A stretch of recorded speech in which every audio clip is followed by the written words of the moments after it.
A lot of people believe vision documents like these are revolutionary, they can be done, but the problem is not in getting an e-code, the problem is in the mind.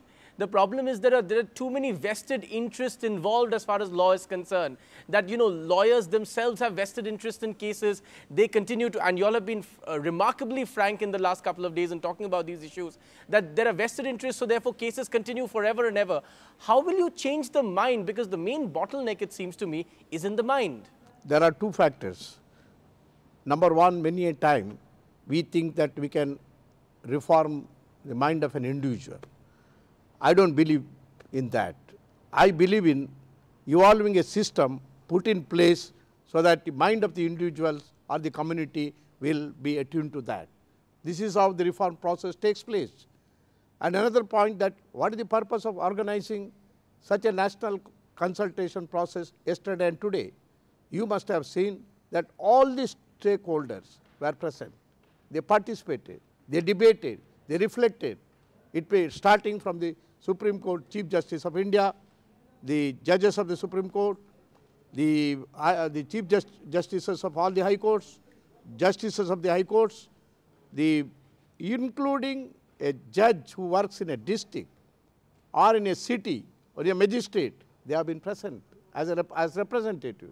We have involved all the Bar Council, the law firms, the bar associations of the country, and everyone, in fact, converged in a place, they discussed, and that's how, with that kind of a convergence of the mind, they definitely, all this vested interest will be melted away. And with this kind of a mindset and a willpower to implement this program, I think everything is achievable, nothing is impossible. Okay. Attorney General, one of the things that you spoke about and very effectively was the fact that one of the biggest hurdles is that the government itself, the state, is a litigant. And because the state is a litigant with unlimited powers or seemingly infinite powers and seemingly infinite resources, there is enough vested interest for the state to continue to be a litigant. This is a reform process that the state will bring in. And if one of the key hurdles is the state itself as a litigant, how do you solve that problem? We propose to have a national litigation policy. We want to convert the state from a compulsive litigant to a responsible litigant, from a frequent litigant to a infrequent litigant.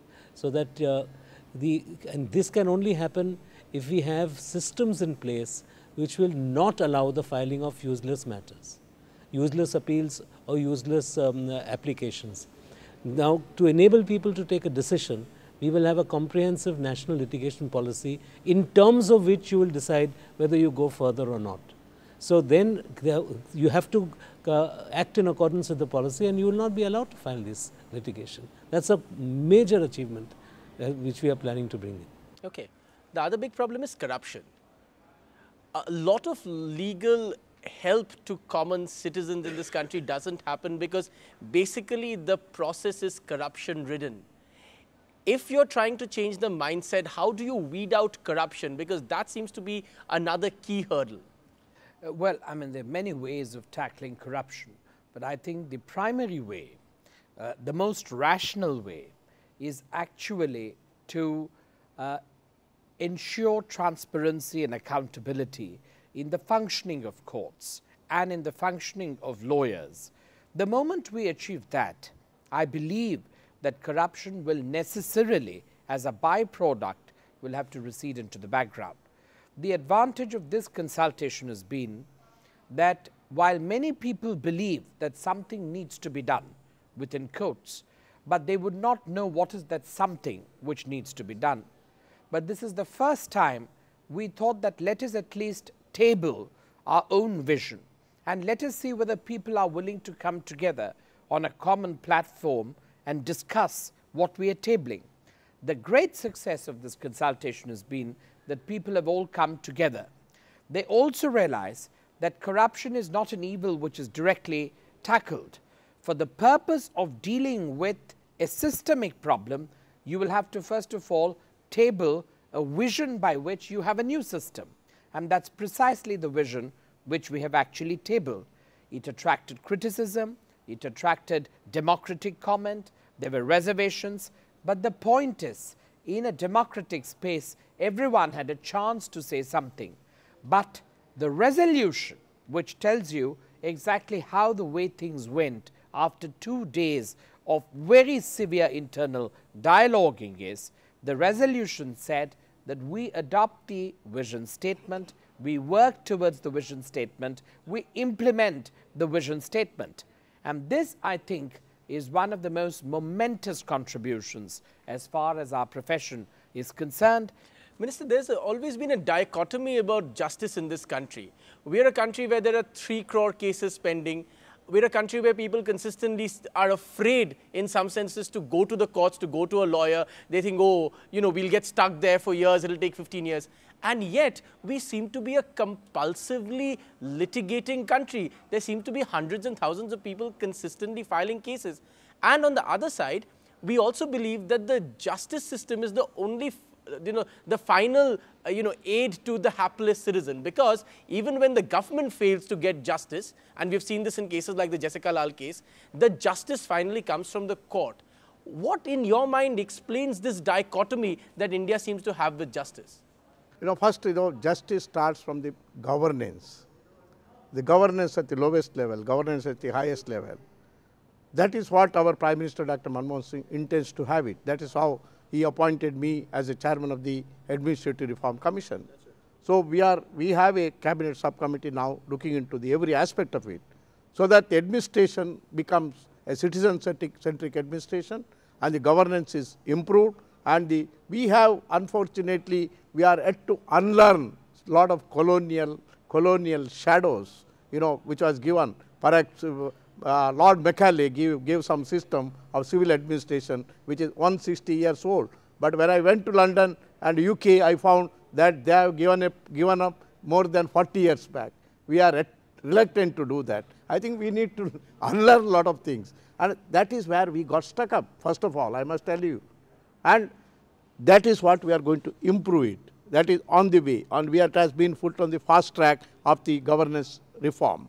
Next question is about the judicial aspect. Yes, even the judicial system, I must tell you, all that judicial system left behind by the Britishers still continues.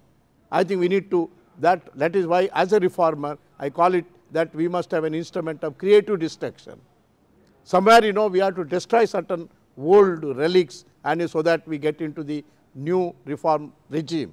And we need to do it both in the governance and also the reform. You've just very emphatically talked about past baggage that we're carrying. One thing, give us an example, one thing that we've been carrying for a long time that we should now shed. No, one thing is, even the civil services, all old system, that has to be given away. That's right. And I think a new regime will have to come, even in the recruitment to the highest officers, like the IAS, IPS.